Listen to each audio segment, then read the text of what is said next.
Memo. Now for the top story. Even though Congressman Weiner is leaving the House in disgrace, he stands to rake in more than $1 million in a lavish congressional payout. Joining us from New York, Kathy Aru. She's a contributing editor for the Washington Post magazine. And here in Washington is John Stanton. He's the roll call reporter who broke the story on the congressman's hefty retirement package. Okay, John, you did the big breaking of the story. Now, I'm looking at the rules here for pension and what would require his pension to be rescinded and revoked.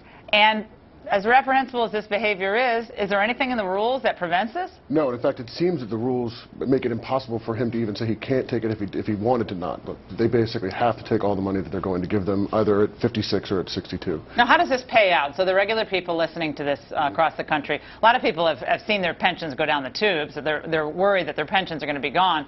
They see this and they're like, wait a second, let me get this straight. This guy's been in Congress for a number of years. $1 million? How is it paid out? It gets paid out if he were to take it at 56 years of age. It would be a modified version of it. It would be about $32,000 a year. If he takes it at 62, which is the retirement age for their pension, it's about $46,000 a year. And in addition, he has about $216,000 in a 401k style savings account that congressmen have access to. So that all comes out to be about $1.2 million.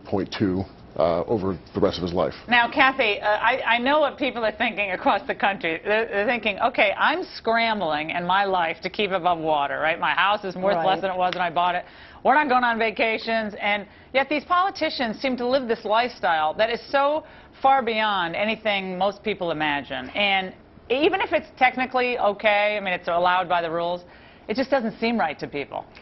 It doesn't seem right, but he did his job, and people who do their jobs and pay into their 401ks do have those 401ks follow them wherever they go. So we can't say that Weiner should not get this money, should not get this pension if the other members of Congress do get this money. So far, he hasn't been found guilty of doing anything illegal. He is entitled to get this money. He is entitled to his pension. So the question isn't how much it is. The question is, should he have it or not? It's just perception. Yeah, I think it's just a perception of people, and especially at a time where we're bleeding money, we're out of money, and people think, this, first of all, it's a lot for anybody, but I guess that's what he's going to walk away with. Let's talk about President Obama, Kathy. I want to stick with you because he went on Good Morning America, was asked about the issue, and he basically said, you know, I think he's going to be able to turn this all around. Either he and his wife, I suspect, will work together, and, you know, I think they'll be able to come out of this okay. Well, why did the president feel the need to comment on this?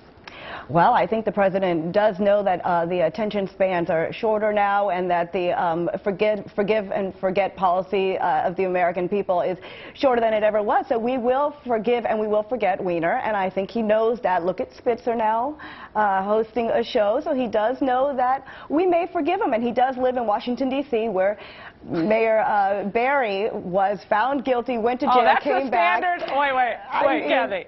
Is Mayor Barry the standard now? Is he the standard? We're in trouble. We're in trouble. I know we are. I'm just teasing. I'm teasing on a Friday. All right, but look, here's what you see. You see that Weiner's going away with this pension, right? You see Weiner, no one's going to forget these pictures. I mean, these were kind of at the house gym. I mean, that's going to be, I think, imprinted on people's minds. But isn't it true, though, that President Obama is pretty uncannily smart politically? He probably could come back politically. I don't see that people saying he has no political future. I don't buy that. I mean, well, he also has done very well in the past in defying the political odds. His first election to the city council, you know, he was able to pull that off when no one thought he could. So I do think he has the ability to. I don't think in the next few years you're going to see him, but certainly in you know, 2 or 3 years. You know, but the show on the other network that he might be wanting to work with, it would be called Speener. You know, or Witzer, or you know, there's a trajectory for certain types of people who end up on. It's just a trajectory. Let's talk about the new Rasmussen poll. Some cool numbers out there. One of the numbers, one of the questions was about whether you think the federal government acts kind of more like a special interest group protecting its own workforce, its own bureaucracy. I'd say 82% of the public thinks that the government's in existence to make sure the government is in existence. Does that surprise you? No, I think it's an example of, you know, whether it's right or wrong. The American people certainly have come to view the government as sort of a self-sustaining entity. It's part of the broader question of spending and the deficit and debt. And, you know, people are sort of fed up with it, and I think, you know, that comes along because of that. It feeds on itself. And Kathy, I don't think this necessarily redounds to the benefit of Republicans, but I think there's without a doubt a growing and building sense of disgust about the inability of Washington to tighten its own belt and get back to the business of growing our economy. People are really fed up. That's and what the poll that shows, poll yes. result is across political lines, by the way. That's what the poll shows. Yes, people are fed up and they don't believe that this government's working in their best interest. They believe this government's on one side and it's their side. Sad poll, well, sad.